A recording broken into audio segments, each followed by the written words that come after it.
This piece of work is an investigation into the proposed notion of Hollywood reverting to a Fordist methodology over the last 10 or so years through the persistent franchise building which is now taking place in the mainstream, and judging whether this trend is positive or negative, and whether it limits the potential creativity of mainstream filmmakers by holding them down to pre-existing IPs. For this discussion to make sense, we actually have to take the concept of Fordism, explain it before we can put it in the context which we want to explore it.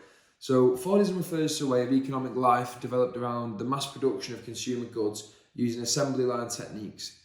A few large companies in the 1920s came to dominate key sectors of the economy. They dictated the market and dictated what consumers were offered.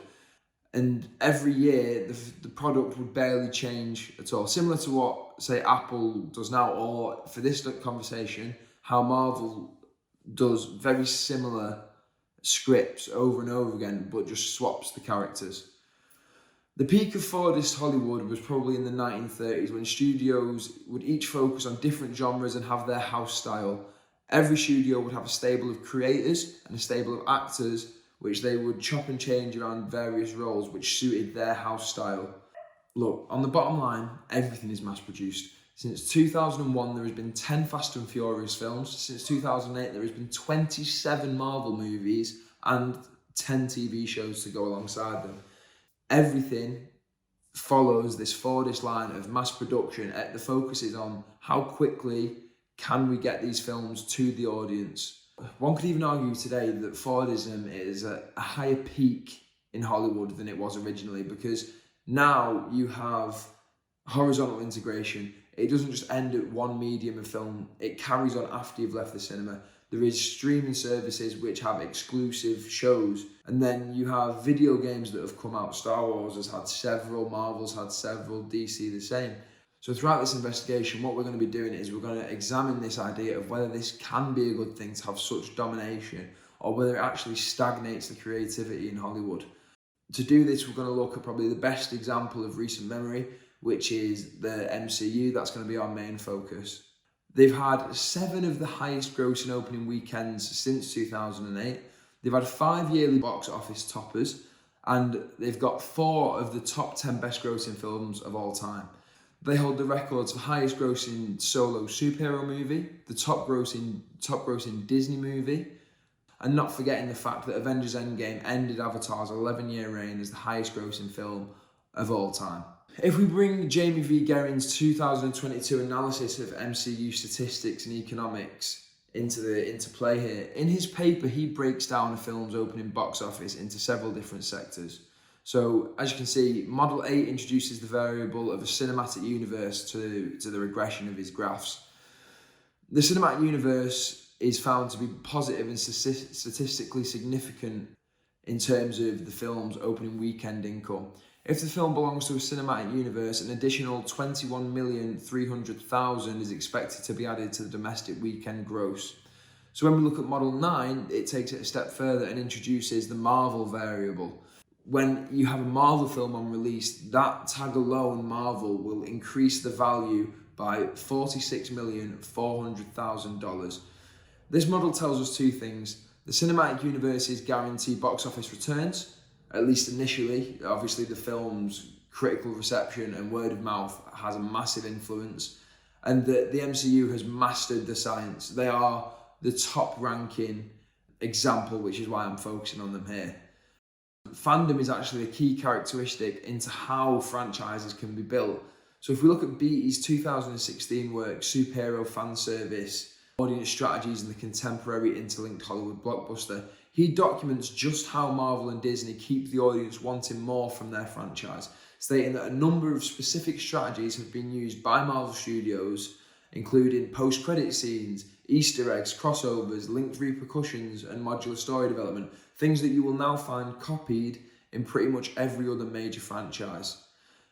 Through these strategies, Beatty says that you're able to train the audience into how to view and read the film, and also influence them into coming back and ensuring that your dollar for the next film is protected. So post-credit scenes act effectively as an advert for what comes next. Easter eggs reward hardcore fans and leaves casual fans encouraged to search for answers to these questions. Crossovers breed intertextuality and guarantee box office returns. Taking a beloved character from one film and placing them into another can obviously boost massively your box office return. Linked repercussions further guarantee box office returns. Every movie affects the wider storyline, basically meaning that you have to watch everything. If you don't watch everything, you will miss out.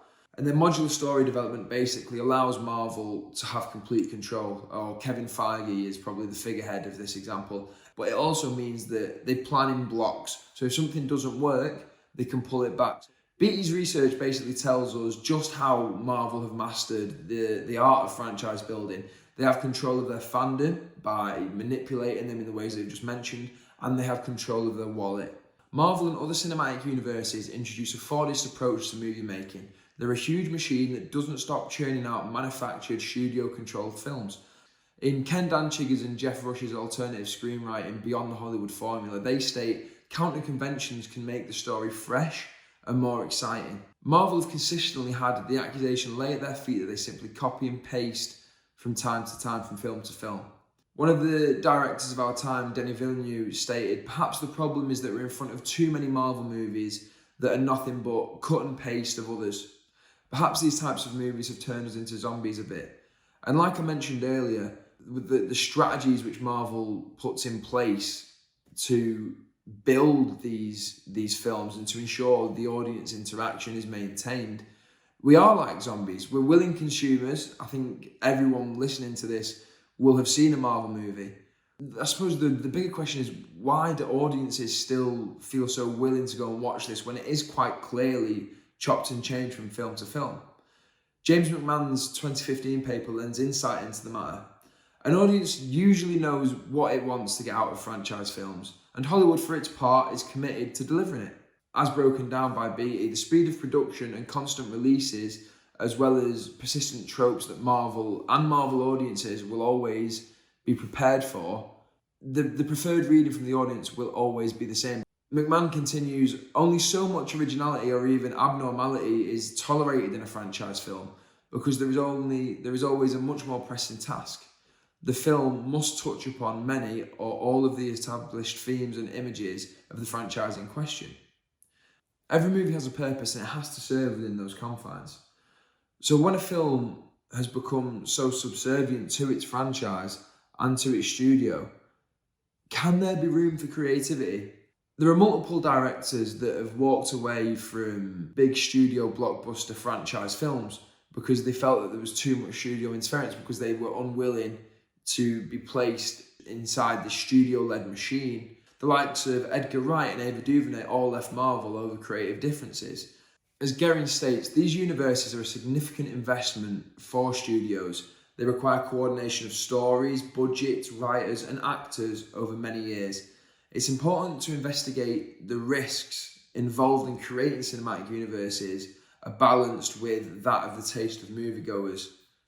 And this is why studios, not just Marvel, are so insistent on building these franchises. It's a balance of risk and reassuring investment. And as seen with Marvel and those statistics that I listed earlier, when you get it right, an established property always guarantees profit. You will always make back what you've done as the bare minimum. Marvel have never been, with this MCU slate, in a regression. They have always made money on whatever they've released. Why do we limit ourselves so much on what is probably the most creative art form on the planet? The answer is obviously capitalism. Like Fordism, it is invented from capitalism. That's why it's been adopted. McMahon's graph shows us how franchise films have dominated attendance in the cinema industry since the mid-2000s. Not only does it represent the studio's satisfaction and willingness to produce these films, but it also shows our willingness to consume. And star power is now second to franchises, and a lot of the more serious adult-aimed content, which is probably more creative, has found itself more of a place on TV. Vice's James Gregg said that the decline of mid-budget films made for adult audiences has coincided with a golden age of television. It used to be the case that cinema was where interesting and intelligent and well-made visual storytelling happened.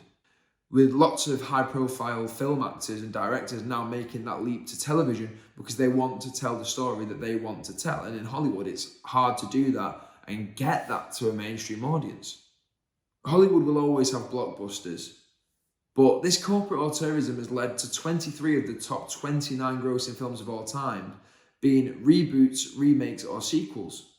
Do these massive studios not have a duty of care as producers that we see fresh voices, fresh images?